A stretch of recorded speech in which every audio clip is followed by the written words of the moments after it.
ಅನುದಿನ ಅನುಕ್ಷಣ ಮನೆಯಲ್ಲೂ ಕಲಿಯೋಣ, ಕಲಿಕೆಯ ಹೊಸ ಹಾದಿಯಲಿ ಜೊತೆಗೂಡಿ ಹೆಜ್ಜೆಯ ಹಾಕೋಣ, ಸಂತಸದಿ ಕಲಿಯೋಣ ನಮ್ಮ ಹೆಮ್ಮೆಯ ಈ ಕ್ಲಾಸಿನಲ್ಲಿ.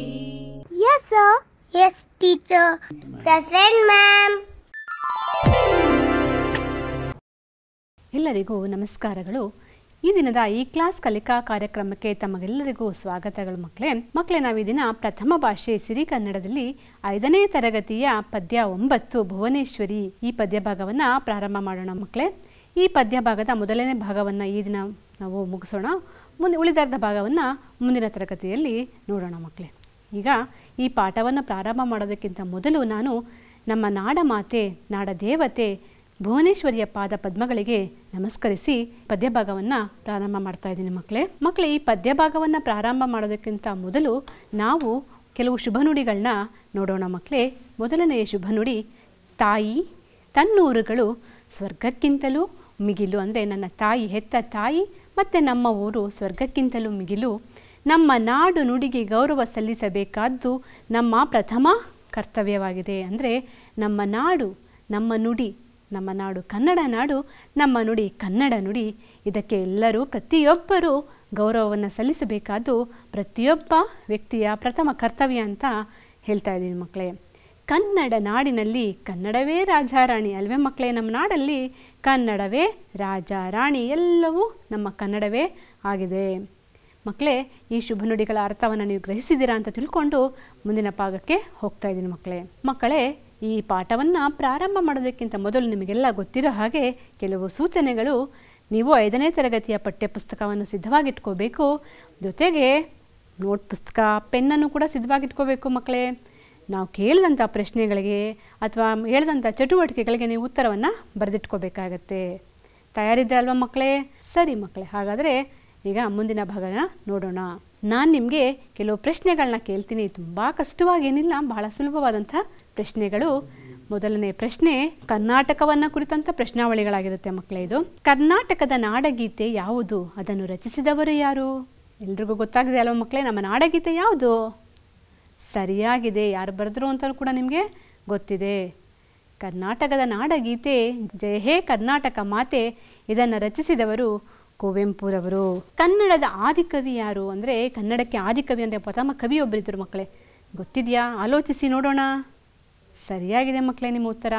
ಕನ್ನಡದ ಆದಿಕವಿ ಪಂಪ. ಮುಂದಿನ ಪ್ರಶ್ನೆ ನೋಡೋಣ ಮಕ್ಕಳೇ. ಕರ್ನಾಟಕದ ನಾಡ ಪಕ್ಷಿ ಯಾವುದು? ನಮ್ಮ ನಾಡಿಗೆ ಒಂದು ಪಕ್ಷಿ ಇದೆ ಮಕ್ಕಳೇ, ರಾಷ್ಟ್ರ ಪಕ್ಷಿ ಇರೋ ಹಾಗೆ ಕರ್ನಾಟಕದಲ್ಲೂ ಕೂಡ ಒಂದು ನಾಡ ಪಕ್ಷಿ ಇದೆ. ಹಾಗಾದರೆ ಅದು ಯಾವುದು? ನೋಡೋಣ, ಉತ್ತರಿಸಿ. ಹೌದು ಮಕ್ಕಳೇ, ನಿಮ್ಮ ಉತ್ತರ ಸರಿಯಾಗಿದೆ. ಕರ್ನಾಟಕದ ನಾಡ ಪಕ್ಷಿ ನೀಲಕಂಠ. ಹಾಗಾದರೆ ಮಕ್ಕಳೇ, ಈ ಪ್ರಶ್ನೆ ಅಂತೂ ಬಹಳ ಸುಲಭವಾಗಿದೆ. ಕರ್ನಾಟಕದ ರಾಜಧಾನಿ ಯಾವುದು?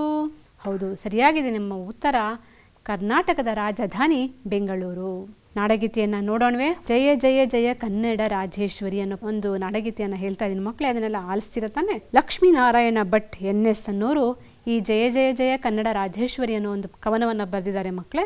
ಅದನ್ನು ಮೊದಲು ಆಲಿಸಿ, ಆನಂತರ ನಾವು ಈ ದಿನದ ಪದ್ಯ ಭಾಗವಾದಂಥ ಭುವನೇಶ್ವರಿ ಪದ್ಯದ ಬಗ್ಗೆ ತಿಳ್ಕೊಳ್ಳೋಣ. ಜಯ ಜಯ ಜಯ ಕನ್ನಡ ರಾಜೇಶ್ವರಿ, ಶರಣು ಬಂದೆ ಪಾದಕ್ಕೆ ಭುವನೇಶ್ವರಿ. ಜಯ ಜಯ ಜಯ ಕನ್ನಡ ರಾಜೇಶ್ವರಿ, ಶರಣು ಬಂದೆ ಪಾದಕ್ಕೆ ಭುವನೇಶ್ವರಿ. ಜಯ ಜಯ ಜಯ ಕನ್ನಡ ರಾಜೇಶ್ವರಿ, ಶರಣು ಬಂದೆ ಪಾದಕ್ಕೆ ಭುವನೇಶ್ವರಿ. ಪಂಪನ ನುಡಿ ಮಿಂಚಿನ ಮಣಿಮಾಲೆಗೆ, ನಾರಣಪ್ಪ ಕಡೆದ ಭಾವಜ್ವಾಲೆಗೆ. ಪಂಪನ ನುಡಿ ಮಿಂಚಿನ ಮಣಿಮಾಲೆಗೆ, ನಾರಣಪ್ಪ ಕಡೆದ ಭಾವಜ್ವಾಲೆಗೆ. ಶಿಲೆಯು ಅರಳಿ ನಗುವ ಕಲೆಯ ಲೀಲೆಗೆ, ಶಿಲೆಯು ಅರಳಿ ನಗುವ ಕಲೆಯ ಲೀಲೆಗೆ. ಯಾರು ಸಮವೆ ತಾಯಿ ನಿನ್ನ ಚೆಲುವಿಗೆ, ಯಾರು ಸಮವೆ ತಾಯಿ ನಿನ್ನ ಚೆಲುವಿಗೆ. ಜಯ ಜಯ ಜಯ ಕನ್ನಡ ರಾಜೇಶ್ವರಿ, ಶರಣು ಬಂದೆ ಪಾದಕ್ಕೆ ಭುವನೇಶ್ವರಿ. ಶಂಕರ ರಾಮಾನುಜರಲಿ ಸುಳಿಯುವೆ, ಮಧ್ವರ ನವಚಿಂತನದಲ್ಲಿ ಬೆಳೆಯುವೆ. ಶಂಕರ ರಾಮಾನುಜರಲಿ ಸುಳಿಯುವೆ, ಮಧ್ವರ ನವಚಿಂತನದಲ್ಲಿ ಬೆಳೆಯುವೆ. ಬಸವಣ್ಣನ ನೀತಿಗೆ ಅಲ್ಲಮ ಪ್ರಭು ಭೀತಿಗೆ, ಬಸವಣ್ಣನ ನೀತಿಗೆ ಅಲ್ಲಮ ಪ್ರಭು ಪ್ರೀತಿಗೆ, ಬಸವಣ್ಣನ ನೀತಿಗೆ ಅಲ್ಲಮ ಪ್ರಭು ಪ್ರೀತಿಗೆ. ನಮೋ ಎನ್ನುವೆ ದರ್ಶನಗಳ ಜ್ಯೋತಿಗೆ, ನಮೋ ಎನ್ನುವೆ ದರ್ಶನಗಳ ಜ್ಯೋತಿಗೆ. ಜಯ ಜಯ ಜಯ ಕನ್ನಡ ರಾಜೇಶ್ವರಿ, ಶರಣು ಬಂದೆ ಪಾದಕ್ಕೆ ಭುವನೇಶ್ವರಿ. ಕಾವೇರಿಯ ಸಿರಿ ಪೈರಿನ ಹಾಡಿಗೆ, ಮಿಂಚು ನಗೆಯ ಶರಾವತಿಯ ಬೀಡಿಗೆ. ಕಾವೇರಿಯ ಸಿರಿ ಪೈರಿನ ಹಾಡಿಗೆ, ಮಿಂಚು ನಗೆಯ ಶರಾವತಿಯ ಬೀಡಿಗೆ. ವಿರೂಪಾಕ್ಷ ಚಾಮುಂಡಿಯ ಜೋಡಿಗೆ, ವಿರೂಪಾಕ್ಷ ಚಾಮುಂಡಿಯ ಜೋಡಿಗೆ. ಮಣಿದೆ ನೂರು ವೈಭವಗಳ ನಾಡಿಗೆ, ಮಳಿವೆ ನೂರು ವೈಭವಗಳ ಬಿಂಡಿಗೆ. ಮಣಿದೆ ನೂರು ವೈಭವಗಳ ನಾಡಿಗೆ. ಜಯ ಜಯ ಜಯ ಕನ್ನಡ ರಾಜೇಶ್ವರಿ, ಶರಣು ಬಂದೆ ಪಾದಕ್ಕೆ ಭುವನೇಶ್ವರಿ. ಜಯ ಜಯ ಜಯ ಕನ್ನಡ ರಾಜೇಶ್ವರಿ, ಶರಣು ಬಂದೆ ಪಾದಕ್ಕೆ ಭುವನೇಶ್ವರಿ. ಶರಣು ಬಂದೆ ಪಾದಕ್ಕೆ ಭುವನೇಶ್ವರಿ. ಮಕ್ಕಳೇ, ಕನ್ನಡದ ಬಗ್ಗೆ ಬರೆದಿರುವಂಥ ಈ ಗೀತೆಯನ್ನು ಆಲಿಸಿದ್ರಿ ಅಲ್ವಾ ಮಕ್ಕಳೇ? ಈಗ ಮುಂದಿನ ಭಾಗದಲ್ಲಿ ನಾವು ಈ ಪದ್ಯ ಭಾಗವನ್ನು ಬರೆದಿರುವಂಥ ಕೃತಿಕಾರರಾದಂಥ BV ಸತ್ಯನಾರಾಯಣ ರಾವ್ ಅವರ ಬಗ್ಗೆ ತಿಳ್ಕೊಳ್ಳೋಣ ಮಕ್ಕಳೇ. ಈ ಕೃತಿಕಾರರ ಹೆಸರು BV ಸತ್ಯನಾರಾಯಣ ರಾವ್. ಜನನ 1948ರಲ್ಲಿ ತುಮಕೂರು ಜಿಲ್ಲೆ ಶಿರಾ ತಾಲೂಕಿನ ಬುಕ್ಕಾಪಟ್ಟಣದಲ್ಲಿ ಇವರು ಜನಿಸ್ತಾರೆ ಮಕ್ಕಳೇ. ಇವರು ವೃತ್ತಿಯಲ್ಲಿ ಮೆಕ್ಯಾನಿಕಲ್ ಇಂಜಿನಿಯರಿಂಗ್ ಪದವೀಧರರಾದ ಇವರು ಪ್ರಕೃತ ಕರ್ನಾಟಕ ವಿದ್ಯುತ್ ಪ್ರಸರಣ ನಿಗಮದಲ್ಲಿ ಉಪಪ್ರಧಾನ ವ್ಯವಸ್ಥಾಪಕರಾಗಿ ಕಾರ್ಯನಿರ್ವಹಿಸಿ ನಿವೃತ್ತರಾಗಿರುತ್ತಾರೆ. ಇವರ ಕೃತಿಗಳು ಗೀತ, ಸ್ತೋತ್ರ, ಕಾವ್ಯ, ಲಾವಣಿ, ಗದ್ಯ ಹೀಗೆ ಹಲವು ಪ್ರಕಾರದ 60 ಕೃತಿಗಳನ್ನ ಇವರು ರಚಿಸಿದ್ದಾರೆ ಮಕ್ಕಳೇ.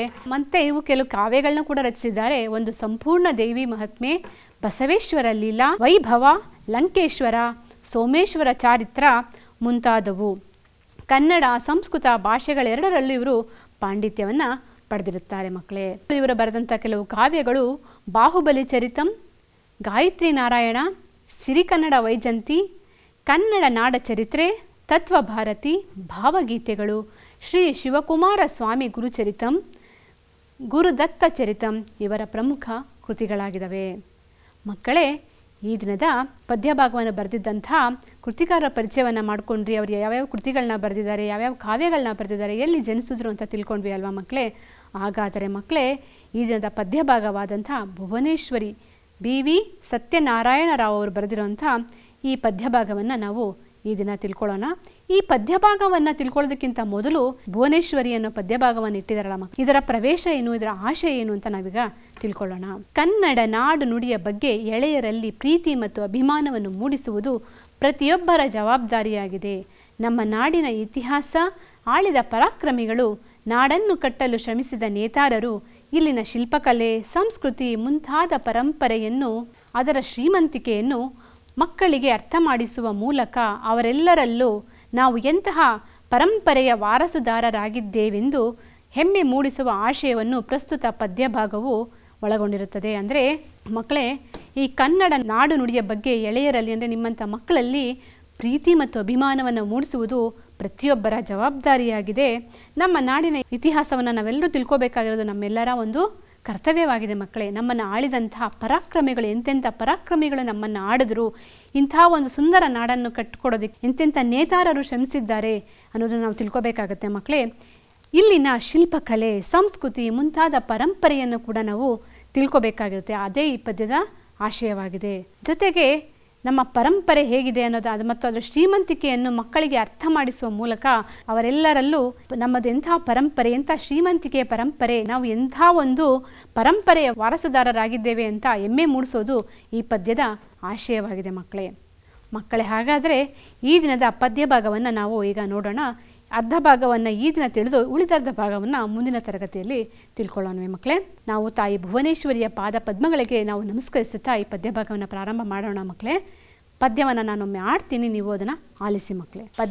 ಪದ್ಯವನ್ನು ನೀವು 111ರಲ್ಲಿರುವ ಪುಟ ಸಂಖ್ಯೆಯನ್ನು ತೆಗೆದು ನೀವು ಪದ್ಯವನ್ನು ನೋಡ್ಕೋಬೇಕಾಗತ್ತೆ ಮಕ್ಕಳೇ. ಭುವನೇಶ್ವರಿ ಪದ ಪೂಜಿಸಿ ಹೇಳುವೆ ಸಿರಿಗನ್ನಡವರ ಚರಿತೆಯನ್ನು. ಕನ್ನಡ ನಾಡಿನ ಹೆಮ್ಮೆಯ ಮಕ್ಕಳೇ ಕೇಳಿರಿ ನಾಡಿನ ಸೊಬಗನ್ನು, ಕೇಳಿರಿ ನಾಡಿನ ಸೊಬಗನ್ನು. ಭುವನೇಶ್ವರಿ ಪದ ಪೂಜಿಸಿ ಹೇಳುವೆ ಸಿರಿಗನ್ನಡವರ ಚರಿತೆಯನ್ನು. ಕನ್ನಡ ನಾಡಿನ ಹೆಮ್ಮೆಯ ಮಕ್ಕಳೇ ಕೇಳಿರಿ ನಾಡಿನ ಸೊಬಗನ್ನು, ಕೇಳಿರಿ ನಾಡಿನ ಸೊಬಗನ್ನು. ಗೆದ್ದು ಪಲ್ಲವರ ಕದಂಬ ಮಯೂರ ಮೆರೆದನುವರ ಬನವಾಸಿಯಲಿ. ತದನಂತರ ಚಾಲುಕ್ಯರ ಆಳ್ವಿಕೆ ವೀರತಾಣ ಬಾದಾಮಿಯಲಿ, ವೀರತಾಣ ಬಾದಾಮಿಯಲಿ. ನಾಡಿನ ಹೆಮ್ಮೆಯು ಗಂಗಮನೆತನ ರಾಷ್ಟ್ರಕೂಟ ಹೊಯ್ಸಳ ಹಿರಿಮೆ. ವಿಜಯನಗರ ಸಿರಿ ಕೆಳದಿಯ ವೈಭವ ಕನ್ನಡ ಮಾತೆಯ ನಿಜ ಗರಿಮೆ, ಕನ್ನಡ ಮಾತೆಯ ನಿಜ ಗರಿಮೆ. ನಾಡಿನ ಹೆಮ್ಮೆಯು ಗಂಗಮನೆತನ ರಾಷ್ಟ್ರಕೂಟ ಹೊಯ್ಸಳ ಹಿರಿಮೆ. ವಿಜಯನಗರ ಸಿರಿ ಕೆಳದಿಯ ವೈಭವ ಕನ್ನಡ ಮಾತೆಯ ನಿಜ ಗರಿಮೆ, ಕನ್ನಡ ಮಾತೆಯ ನಿಜ ಗರಿಮೆ. ಹೊಯ್ಸಳ ಪತನದ ನಂತರ ಬೆಳೆಯಿತು ವಿಜಯನಗರವತಿ ಶೀಘ್ರದಲ್ಲಿ. ಲೋಕವೇ ಬೆರಗಾಗುವ ಸಿರಿ ಸಂಪದ ಮೆರೆಯಿತು ಈ ಸಾಮ್ರಾಜ್ಯದಲ್ಲಿ, ಮೆರೆಯಿತು ಈ ಸಾಮ್ರಾಜ್ಯದಲ್ಲಿ. ಹೊಯ್ಸಳ ಪತನದ ನಂತರ ಬೆಳೆಯಿತು ವಿಜಯನಗರವತಿ ಶೀಘ್ರದಲ್ಲಿ. ಲೋಕವೇ ಬೆರಗಾಗುವ ಸಿರಿ ಸಂಪದ ಮೆರೆಯಿತು ಈ ಸಾಮ್ರಾಜ್ಯದಲ್ಲಿ, ಮೆರೆಯಿತು ಈ ಸಾಮ್ರಾಜ್ಯದಲ್ಲಿ. ಯುದ್ಧದಿ ಆಂಗ್ಲರನೆದುರಿಸಿ ಗೆದ್ದಳು ಚೆನ್ನಮ್ಮನು ಕಿತ್ತೂರಿನಲ್ಲಿ. ದ್ರೋಹಕ್ಕೆ ಸೆರೆಯಾಗುತ್ತ ದಿನವನು ದೂಡಿದಳು ಜೈಲಿನಲ್ಲಿ, ದುಡಿದಳು ಜೈಲಿನಲ್ಲಿ.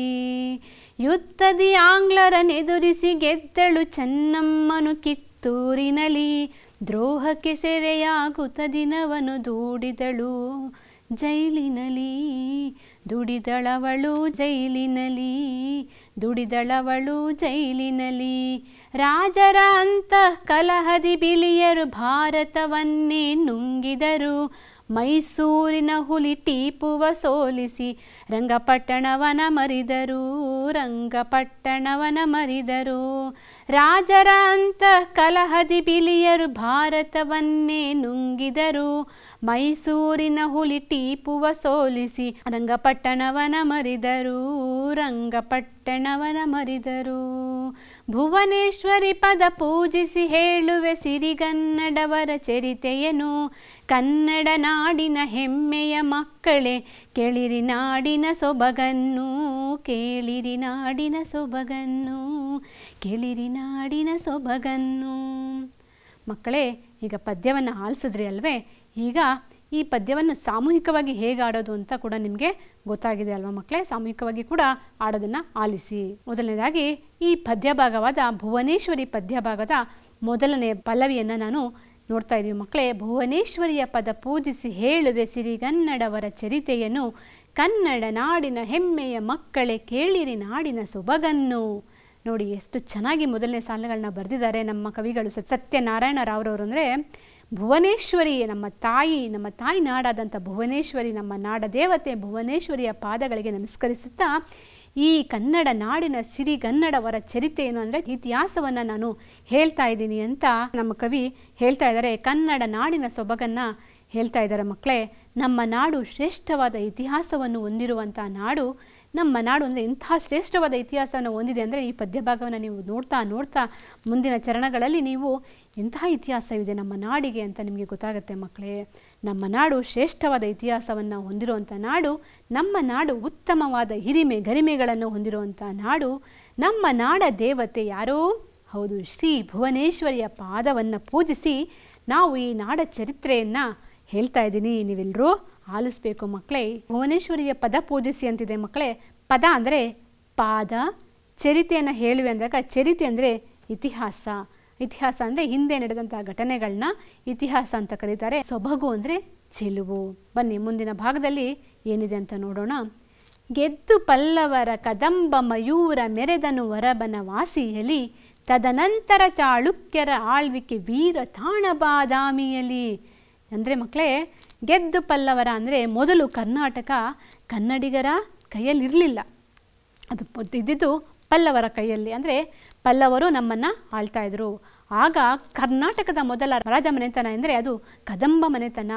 ಆ ಕದಂಬ ಮನೆತನದ ಸ್ಥಾಪಕನಾದ ಮಯೂರವರ್ಮ ಪಲ್ಲವರನ್ನು ಗೆದ್ದು ಈ ಶ್ರೇಷ್ಠವಾದ ಬನವಾಸಿಯಲ್ಲಿ ವೈಭವದಿಂದ ರಾಜ್ಯವನ್ನು ಆಳಿದ್ರು. ಆನಂತರ ಬಾದಾಮಿಯ ವೀರಸ್ಥಾನದಲ್ಲಿ ಚಾಳುಕ್ಯರ ಆಳ್ವಿಕೆಯನ್ನು ನಡೆಸಿದ್ರು. ಅಂದರೆ ಮೊದಲು ಕರ್ನಾಟಕವನ್ನು ಆಳಿದಂಥ ಮನೆತನ ಯಾವುದು ಅಂದರೆ ನೀವು ನೆನಪಿಟ್ಕೋಬೇಕಾಗತ್ತೆ ಮಕ್ಕಳೇ. ಮುಂದೆ ಇತಿಹಾಸದಲ್ಲೂ ಕೂಡ ನೀವು ಓದ್ತೀರಾ, ಕರ್ನಾಟಕವನ್ನು ಮೊದಲು ಆಳಿದಂಥ ರಾಜ ಮನೆತನ ಕದಂಬ ಮನೆತನ. ಈ ಕದಂಬ ಮನೆತನದ ಸ್ಥಾಪಕನಾದರು ಶ್ರೀ ಮಯೂರವರ್ಮನವರು. ಮೊದಲು ಪಲ್ಲವರು ನಮ್ಮ ನಾಡನ್ನು ಆಳ್ತಾ ಇದ್ರು. ಆ ಪಲ್ಲವರನ್ನು ಗೆದ್ದು ಶ್ರೇಷ್ಠವಾದ ಬನವಾಸಿಯಲ್ಲಿ ವೈಭವವನ್ನು ಆಳಿದಂಥ ರಾಜ್ಯ ನಮ್ಮದು. ಆನಂತರ ಪಲ್ಲವರ ನಂತರ ಬಂದವರು ಬಾದಾಮಿಯಲ್ಲಿ, ಪಲ್ಲವರ ನಂತರ ಯಾರು ಕನ್ನಡಿಗರು ರಾಜ್ಯವನ್ನು ಆಳಿದ್ರು ಅಂದರೆ ಬಾದಾಮಿಯಲ್ಲಿ ಚಾಳುಕ್ಯರು ಈ ನಾಡನ್ನು ಆಳಿದ್ರು ಮಕ್ಕಳೇ. ನಾಡಿನ ಹೆಮ್ಮೆಯು ಗಂಗ ಮನೆತನ, ರಾಷ್ಟ್ರಕೂಟ ಹೊಯ್ಸಳ ಹಿರಿಮೆ, ವಿಜಯನಗರ ಸಿರಿ ಕೆಳದಿಯ ವೈಭವ, ಕನ್ನಡ ಮಾತೆಯ ನಿಜಗರಿಮೆ. ಎಷ್ಟು ಚೆನ್ನಾಗಿದೆ ನೋಡಿ ಮಕ್ಕಳೇ ಸಾಲುಗಳು. ನಾಡಿನ ಹೆಮ್ಮೆಯ ಗಂಗ ಮನೆತನ, ರಾಷ್ಟ್ರಕೂಟ ಹೊಯ್ಸಳ ಹಿರಿಮೆ, ವಿಜಯನಗರ ಸಿರಿ ಕೆಳದಿಯ ವೈಭವ, ಕನ್ನಡ ಮಾತೆಯ ನಿಜಗರಿಮೆ. ಖಂಡಿತ ಮಕ್ಕಳೇ, ನಮ್ಮ ನಾಡನ್ನು ಹೆಮ್ಮೆಯರ ಗಂಗ ಮನೆತನದವರು ಕೂಡ ಆಳಿದ್ರು. ಮೊದಲು ಕದಂಬರು, ನಂತರ ಚಾಳುಕ್ಯರು, ಆನಂತರ ನಮ್ಮ ನಾಡನ್ನು ಆಳಿದವರು ಗಂಗಾ ಮನೆತನದವರು. ಗಂಗರು ನಮ್ಮ ರಾಜ್ಯವನ್ನು, ನಮ್ಮ ಕನ್ನಡ ನಾಡನ್ನು ಆಳಿದ್ರು. ನೀವು ಇದನ್ನೆಲ್ಲ ಇತಿಹಾಸದಲ್ಲಿ ಮುಂದಿನ ತರಗತಿಗಳಲ್ಲಿ ಓದ್ತಾ ಹೋಗ್ತೀರಾ ಮಕ್ಕಳೇ. ನಂತರ ಆಳಿದವರು ರಾಷ್ಟ್ರಕೂಟರು, ಆನಂತರ ಹೊಯ್ಸಳರ ಹಿರಿಮೆಯ ಈ ನಾಡು ಅಂತ ಹೇಳ್ತಾರೆ. ಹೊಯ್ಸಳರ ಒಂದು ಹಿರಿಮೆಯನ್ನು ತಿಳ್ಕೊಬೇಕಂದ್ರೆ ನಾವು ಎಲ್ಲಿಗೆ ಹೋಗ್ಬೇಕು ಹೇಳಿ? ಹೌದು, ಬೇಲೂರು ಹಳೆಬೀರಿಗೆ ಹೋದರೆ ಅವರ ಸಂಸ್ಕೃತಿ, ಅವರ ಕಲೆ ಇವತ್ತು ಕೂಡ ನಮ್ಮ ನಾಡಿನಲ್ಲಿ ಅಚ್ಚಳಿಯದೇ ಇದೆ ಮಕ್ಕಳೇ. ಹೊಯ್ಸಳರ ನಾವು ಅವರಿಗೂ ಕೂಡ ಧನ್ಯವಾದಗಳನ್ನ ಹೇಳಲೇಬೇಕು.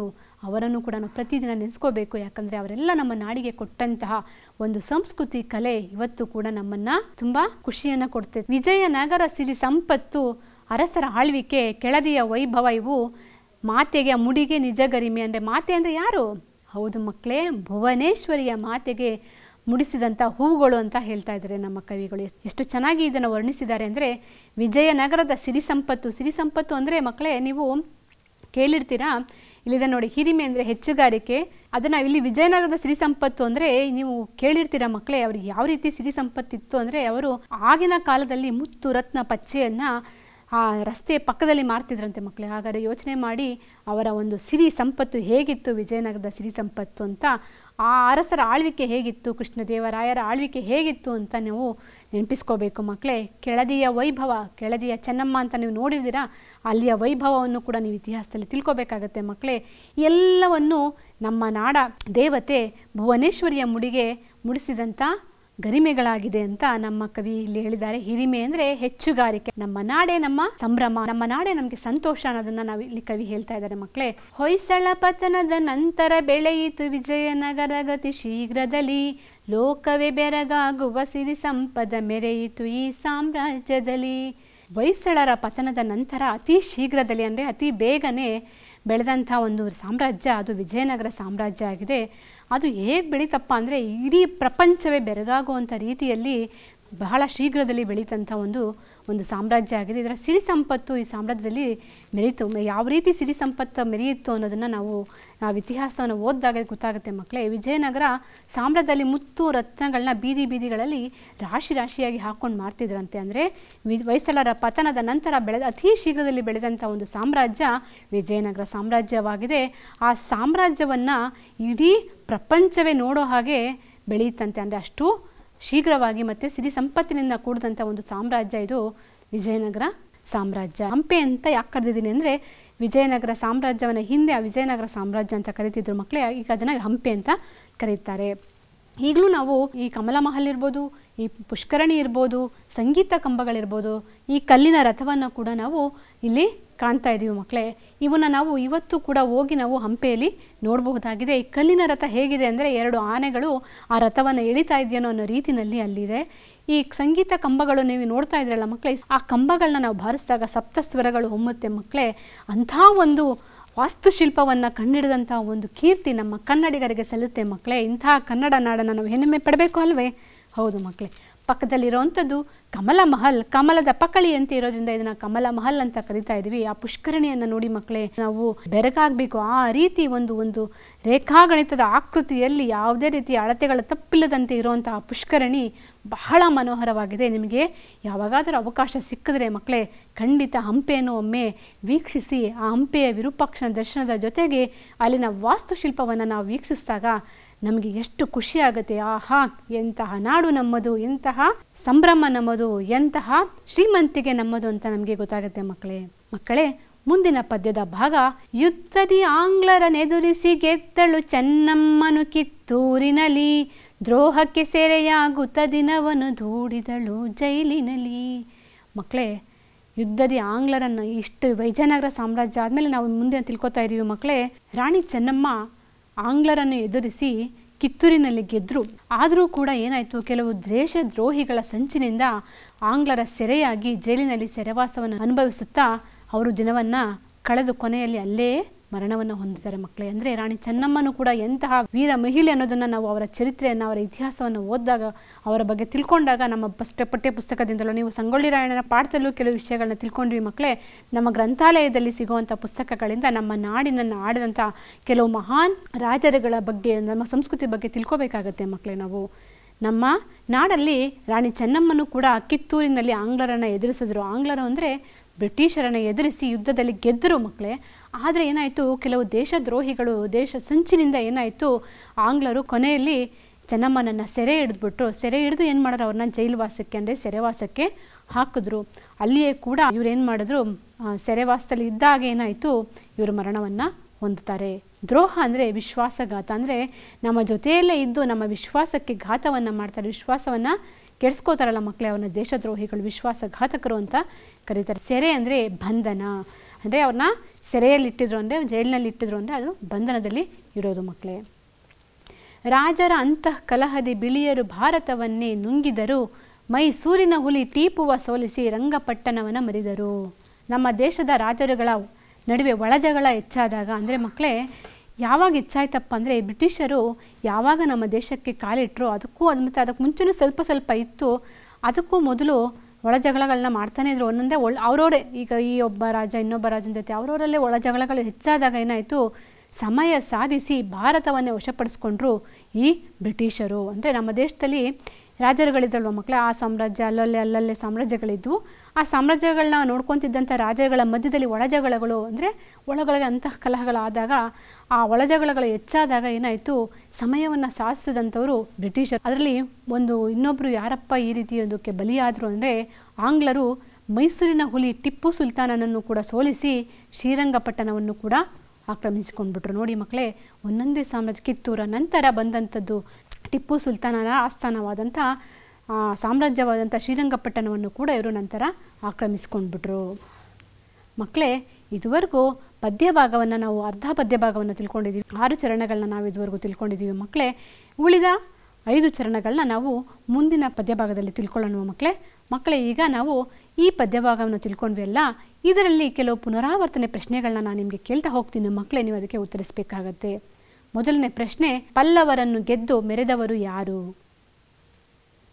ಗೆದ್ದು ಪಲ್ಲವರ, ಗೊತ್ತಾಯ್ತಲ್ಲ, ಮುಂದೆ ಉತ್ತರ ಹೇಳಿ ಈಗ ನೋಡೋಣ.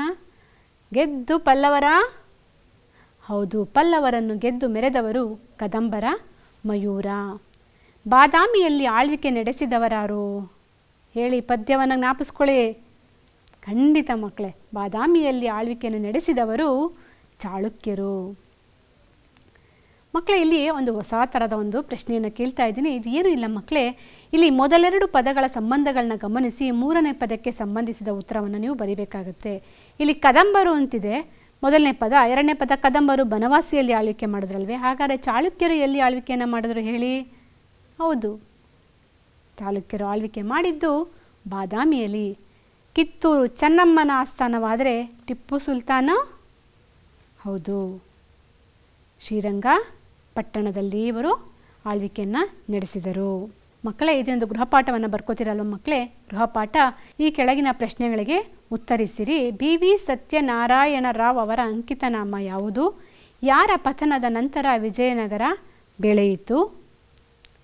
ಈ ಕೆಳಗಿನ ಪದ್ಯಭಾಗವನ್ನು ಪೂರ್ಣಗೊಳಿಸಿ ಕಂಠಪಾಠ ಮಾಡಿರಿ. ಕಂಠಪಾಠ ಮಾಡೋದಕ್ಕೆ ಬಹಳ ಸುಲಭವಾಗಿ ನಾನು ನಿಮಗೆ ಒಂದು ರಾಗವನ್ನು ಹೇಳ್ಕೊಟ್ಟಿದ್ದೀನಿ ಮಕ್ಕಳೇ. ಆ ರಾಗದಲ್ಲಿ ನೀವು ಈ ಪದ್ಯವನ್ನು ಹಾಡ್ತಾ ಬನ್ನಿ ಮಕ್ಕಳೇ. ಇಲ್ಲಿ ನಿಮ್ಮ ಪಠ್ಯಪುಸ್ತಕದಲ್ಲಿ ಕೊಟ್ಟಿದೆ, ಅಲ್ಲಿ ಪದ್ಯಭಾಗವನ್ನು ಪೂರ್ಣಗೊಳಿಸಿ ಅಂತ 115ನೇ ಪುಟದಲ್ಲಿ ಕೊಟ್ಟಿದೆ ಮಕ್ಕಳೇ. ಒಂದನೇ ಮತ್ತು ಎರಡನೇ ಇದನ್ನು ನೀವು ಅಭ್ಯಾಸ ಮಾಡಬೇಕಾಗತ್ತೆ, ಕಂಠಪಾಠವನ್ನು ಮಾಡಬೇಕಾಗತ್ತೆ. ಹೊಯ್ಸಳ ಪತನದ ನಂತರ ಬೆಳೆಯಿತು ಏನಿದೆ ಅಲ್ಲಿ ಮುಂದೆ ಅದನ್ನು ಬರಿಬೇಕಾಗತ್ತೆ. ಯುದ್ಧದ ಆಂಗ್ಲರನ್ನು ಎದುರಿಸಿ ಚೆನ್ನಮ್ಮನು, ಅದರದ ಒಂದು ಪದ್ಯಭಾಗವನ್ನು ನೀವು ಕಂಠಪಾಠನೂ ಮಾಡಬೇಕು ಮತ್ತು ಅದನ್ನು ಪೂರ್ಣಗೊಳಿಸಬೇಕು. ಮಕ್ಕಳೇ, ಇದುವರೆಗೂ ಪದ್ಯಭಾಗವನ್ನು ಆಲಿಸಿದ್ರಲ್ವ ಮಕ್ಕಳೇ? ಎಲ್ರಿಗೂ ಧನ್ಯವಾದಗಳು. TP ಪುಷ್ಪಲತಾ, ಸರ್ಕಾರಿ ಹಿರಿಯ ಪ್ರಾಥಮಿಕ ಪಾಠಶಾಲೆ, ದೇವಮಾಚೋಹಳ್ಳಿ, ಬೆಂಗಳೂರು ದಕ್ಷಿಣ ವಲಯ 1. ಎಲ್ಲರಿಗೂ ಧನ್ಯವಾದಗಳು.